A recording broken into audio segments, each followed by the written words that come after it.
Hello, listeners. Welcome to the Crouching Tiger, Hidden Dragon podcast. And as I've been telling our guests, this is a podcast focused on business leaders in Asia. So today we have Fariz Abdullah here with us. So he's my first guest, I believe, from the HR space. And also thank you to my friend, which is Cassandra, who actually introduced us as well.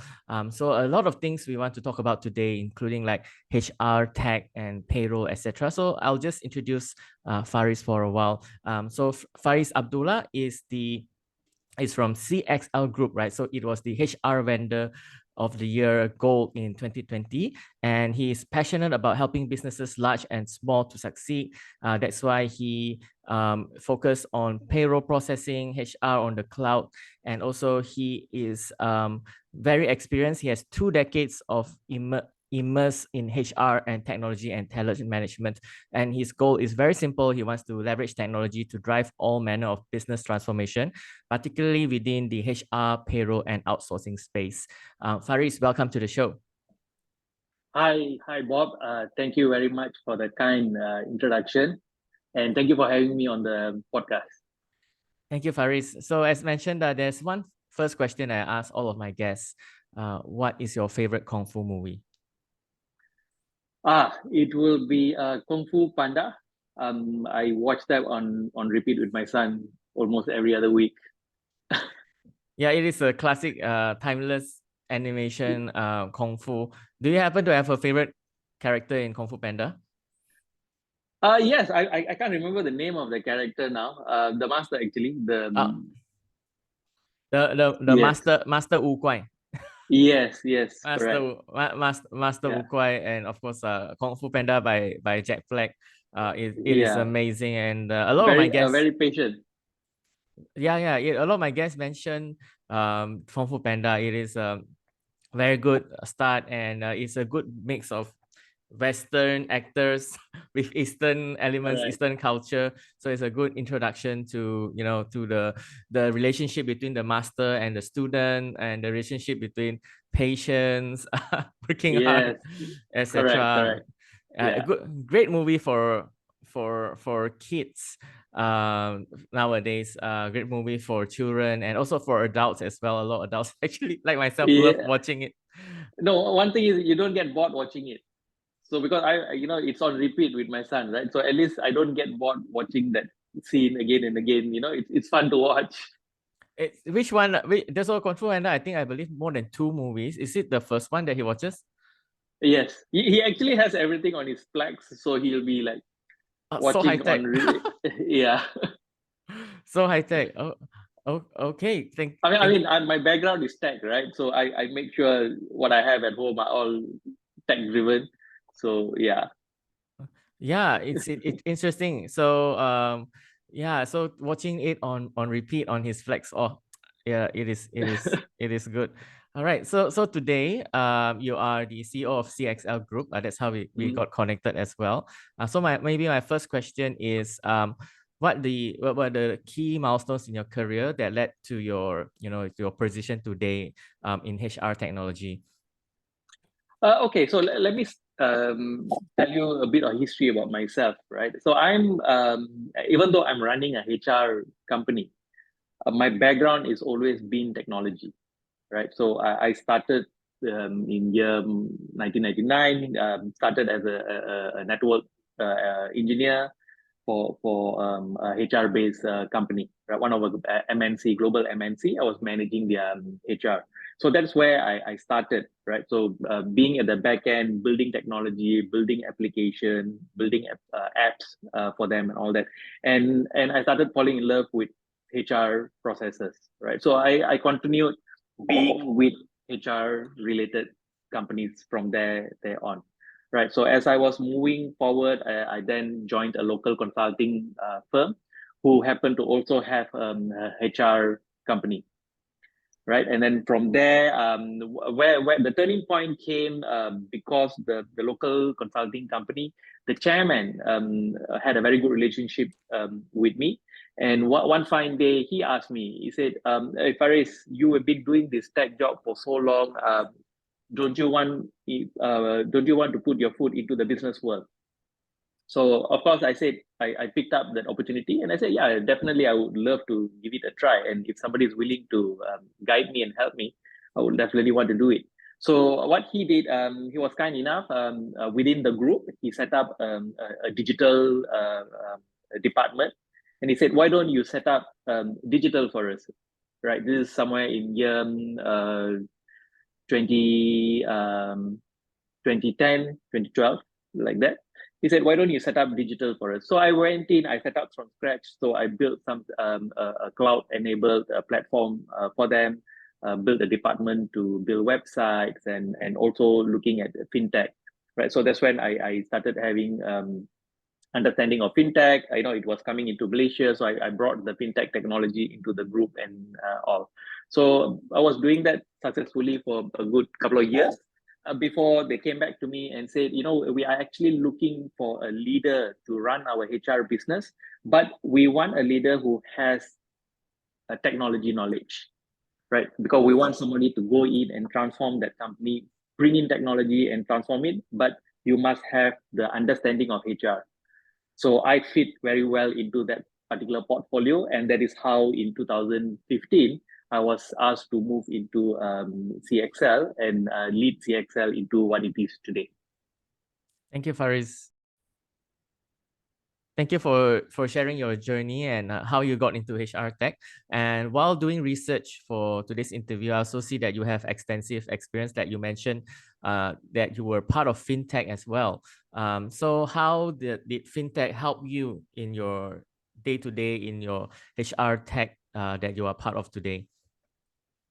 Okay, so fintech experience was very interesting. When I was in the IT role, when I was setting up the digital, I went into looking at what are the technology I can bring in. So that is how I came across a fairly new startup that was building a back-end technology for banks, right? So that is how I got into my fintech, and I started. And those leaders were in that organization. They were veterans in the payment industry.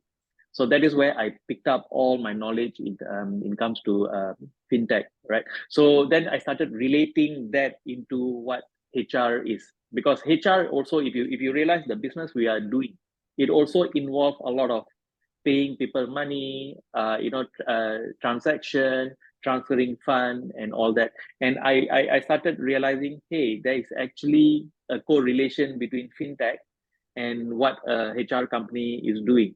So that is when I took over CXL, I started seeing, okay, how do we deploy information or this kind of technology into CXL? Because we today we pay about 1,500 people a month through our payroll. That's people that work for us, and another 10,000 people who outsource their payroll, right? So we are currently looking at how do we integrate stuff like e-wallet, or in fact, looking at launching CXL's own brand e-wallet or card to make the process seamless. Because today, the payment process is not very seamless. So we're looking at how do we make it seamless. And that is how it is going to help the HR business move forward. Oh, that's exciting indeed. So maybe my next question, I'll throw you a curveball a bit. This question I did not send to you previously. So I follow CXL Group on LinkedIn and I follow Cassandra as well. So one thing I saw in yesterday's post that you had a talk with this company, Vimigo, I believe it is, and you asked the audience, what does the word thrive mean to you? So maybe today I want to ask you, since you had that introduction questions already, like what does the word thrive mean to you? So for me, thrive means, okay, I can divide that into two, right? One is for the organization I am with today, which is CXL. What thrive means to me is when I see every single employees in this organization are being successful. I think that's what I want end of the day. As much as we want the company to grow and all that, the only way we can grow the company is when my people thrive. So how do they thrive is doing well in what they're doing. And what, as a leader, I can provide is whatever training they need, whatever information they need, and all the support they need in order for me to help to make them thrive. So when they thrive, definitely as an organization, and as a person who's leading the organization, I will automatically thrive. So to end it, I always tell them we are all in the same boat, right? It cannot happen that the company is thriving and you guys don't thrive, right? And when you thrive, the company will automatically thrive. So it works as a circle. Yeah, that's a good answer. Thank you so much. All right, I think so today maybe for the audience, since we're talking about CSL Group just now, and of course we know about a bit about payroll outsourcing. So maybe in more layman terms, can you share with the audience what does CXL Group do today? Okay, so CXL as a group, we have not only one business. Payroll outsourcing is just one vertical, right? So the first business that we have is contingency workforce. It is basically supplying resources to other organizations. While we hire these people, we manage their payroll, we manage their day-to-day HR work, but they work for a third-party company, right? So today we have close to about 1,000 to 1,500 of them working for us, right? In different industry, different sector, different job role, and all that. So that's our first business. Our second business is HR and payroll outsourcing. So this business is something that is upcoming now. More and more organizations are realizing that they want to outsource the payroll. So what we do is we go into any organization. We're very focused in what we do. We don't tell them that we can do everything. We are very focused in running payroll. That's the expertise we have. We have close to 15 years of experience running payroll. So we go into large organizations, we take over the payroll and run it for them. So when we say we take over, we also do technology integration into their platform. Assuming, if they are a large MNC, they're probably running on a big system like SAP or Oracle and all that. We are able to then integrate into their solution and become their back-end payroll processing people. All right, so that's our second business. Third one is executive search. Basically, it's a new baby. We started it just beginning of this year, right? And so that is basically doing headhunting, specializing in engineering. As engineering is really growing more and more, FDI is coming into the country. We realize that more and more people want to hire engineers, and also we are going into that space. And finally, something that we're going to launch in another 1.5 months is our learning and development. So we are also going into learning and development portion. Why? Simply because we want to be a holistic organization, end-to-end HR, right? How do we bundle all this together? This is all bundled together with the with the acquisition we did in March this year, Wise Solution from Singapore. They are an end-to-end HR solution platform, right? So now I have all the way from looking for staff for you, sourcing for them, running the payroll, managing them, and I have my own platform to run everything for you in one. It's like a one-stop center, I would say. Yeah, and to in learning and development, you upskill them as well. Yes.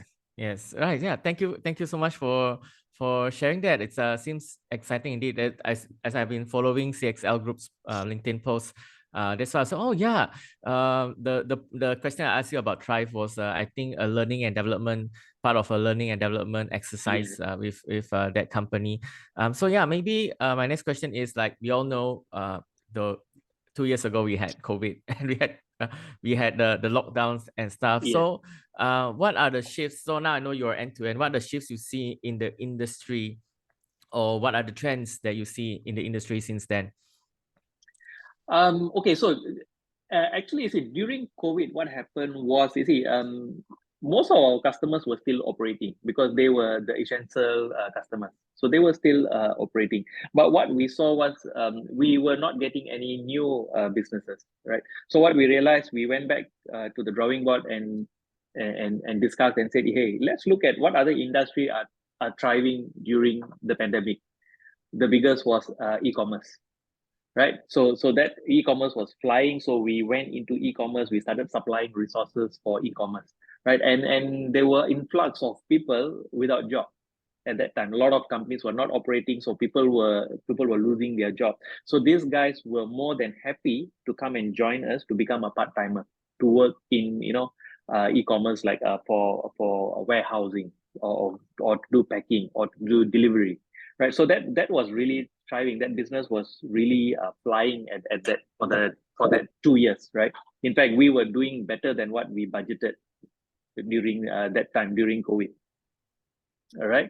So that's what at one side. The other side, we also realized smaller SMEs. You see, larger companies were fine, right? Because they have big IT budgets and all that. So their payroll software were running on a data center. So the payroll staff could access it from home and run payroll. But what we realized, the smaller SMEs, they didn't evolve much in terms of HR. So they were probably having their payroll software installed in their office in a desktop under their table. So now you're not allowed to go to office. How are you going to run your payroll? You can't pay your people, right? So that became an issue. So what we did, we quickly came up with a solution for smaller SME. We came up with a very simple package. We said, you just have to pay very little, and we will take over your payroll and we'll run it for you. I'm talking about any company that was having between 50 to 100 staff.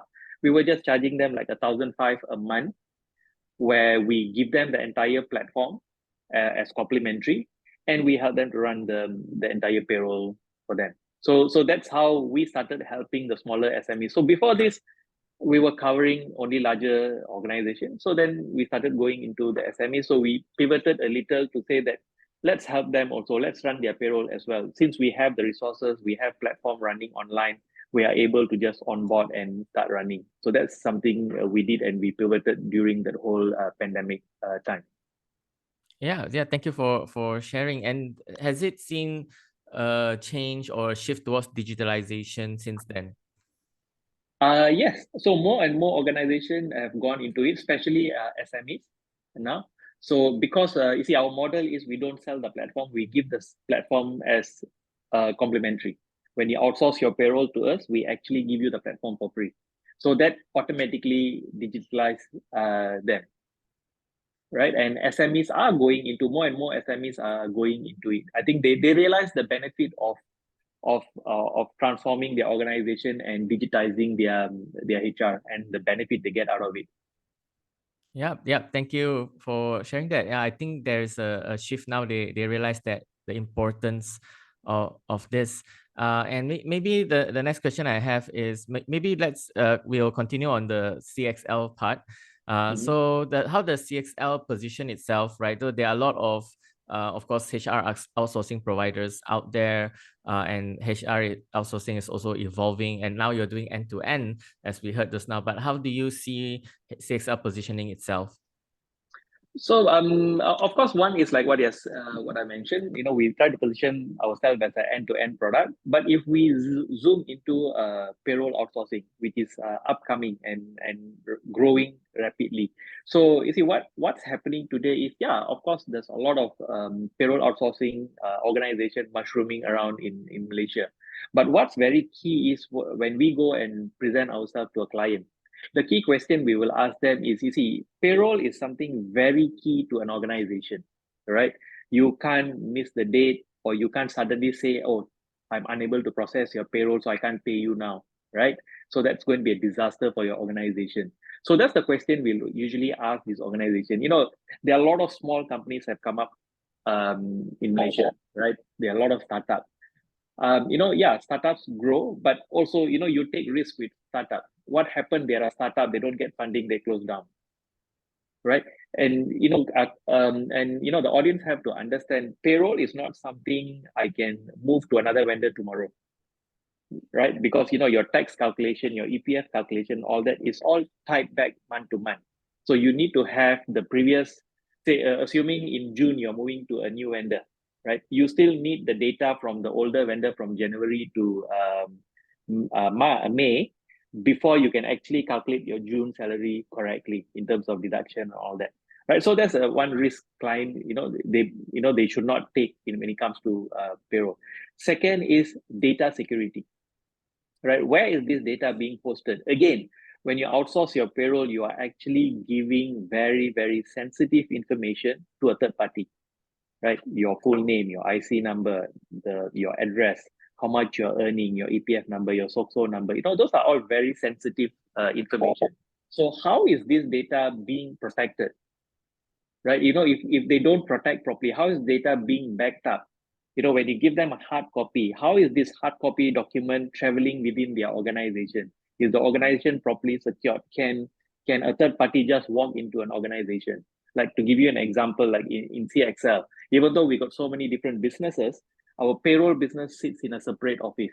We don't mix them with our recruitment business, right? And not everybody can go in there. The moment you come to the main door, there's already a facial recognition device. So if your face is not recognized, the main door won't open, even for you to walk into the lobby, right? So if you manage to go into the lobby, in order for you to go into the operational room where the actual payroll processing happens, again, there is a pin and card. So you need to have a pin and card in order for you to go in. And within that room, we have a storeroom with, again, pin and card. So these are hard copy information the client is giving us. That is where it's being filed. So can you imagine if somebody wants to get hold of a particular file, they have to go through 3 security systems before they can actually access the file. Right? So those are the level of security we put in place. The other one is the laptop itself, where the payroll officers are using. It's completely locked down. So they can only access the payroll software, the Microsoft Outlook, Microsoft Excel. That's about it. They can't do anything else. They can't put in a thumb drive, or they can't transmit other data out of it. So we do all this to protect the data that's being given to us. And of course, finally, we host our entire server on a virtual server on a tier 3 data center. These are bank grade data centers. These are not any other basic data center where there's no security and all that. They have the disaster recovery, the security, and all that.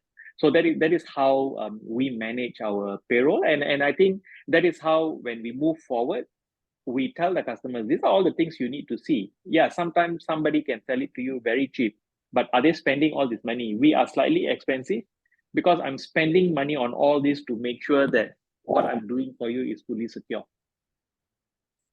Yes, thank you for sharing that. I believe from what I hear, as starting from this interview, you said you had you're a very tech person, including your Yeah. multimedia and stuff like that. So like when I heard all the level of security, yes, it is very much from a tech point of view. So very good job on that. So maybe next we'll move on to something a bit more about story.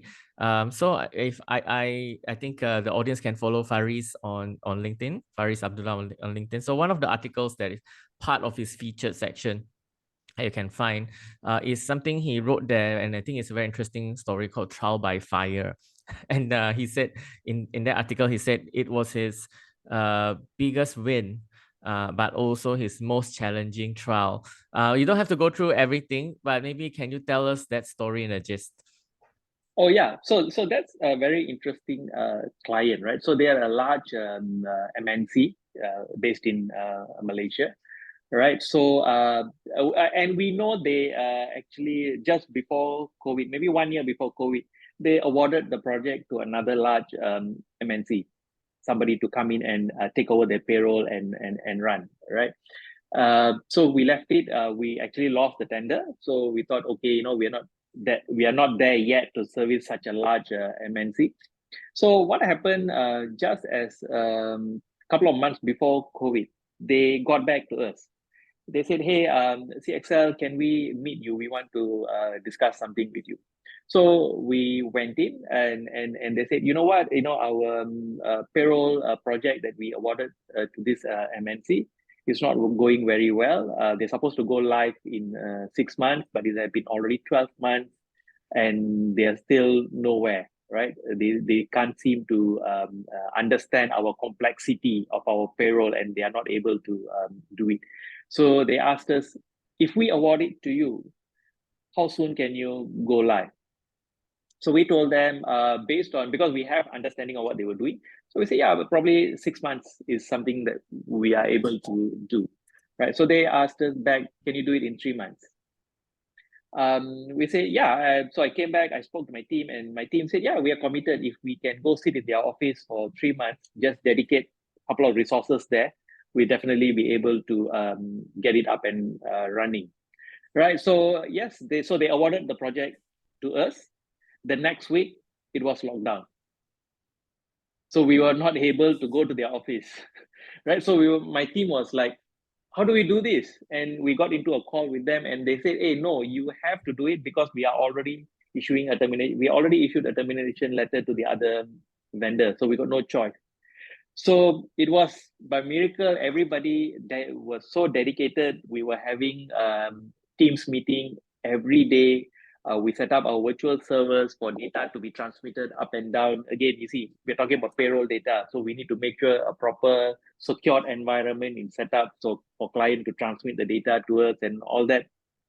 And I must say that the team really put in the effort and we did go live in 3 months. We took over the payroll in 3 months and we managed to run their payroll on the 4th month without any error. And all their 1,000 over staff got paid on time without an error. So that's like a super win for us. I mean, it was a big client.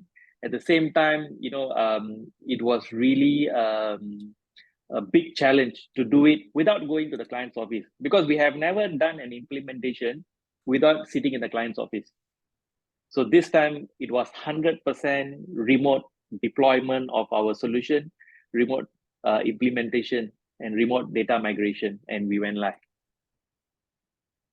Wow, yeah, sounds like Yeah. a trial, a fire by trial indeed, and of Yes. course, in interesting times as well. So thank you so much for sharing that, and good to hear that you went live without error as well. Yes. Yeah, thank you so much for sharing that. I think so I think we covered a lot of ground today, and maybe more on a personal question. So on your LinkedIn profile also it says that you have a knack of identifying and capitalizing on new growth opportunities. And from what I gathered today, you're a very tech focused person. So maybe can you share with us a story of maybe something you saw and then you took action and then it gave you some benefit as well?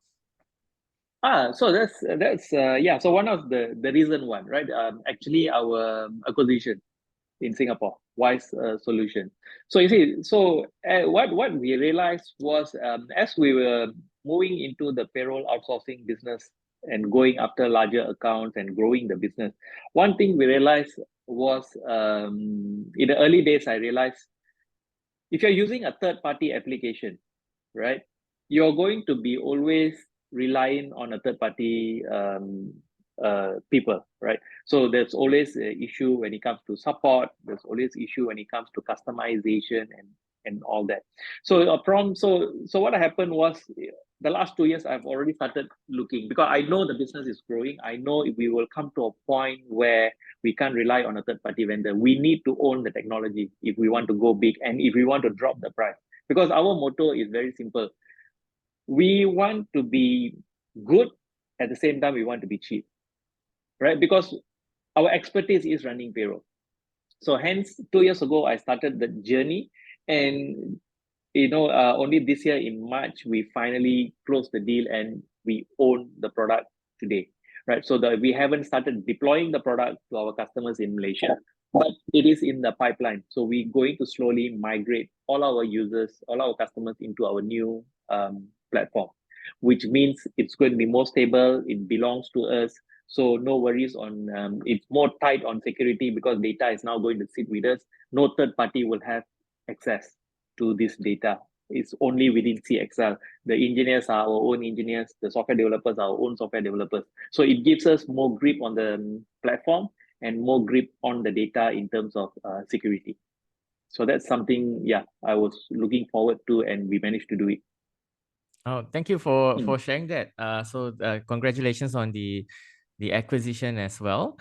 So maybe a last question before we go. I from talking to you, I realized it was such a, a good mix between business savvy and also tech, right? You're not just a tech person, but you see the opportunities to make the acquisition, and you're in also very much into tech. So maybe personally, what are you excited about? It can be tech, can be business in the near future.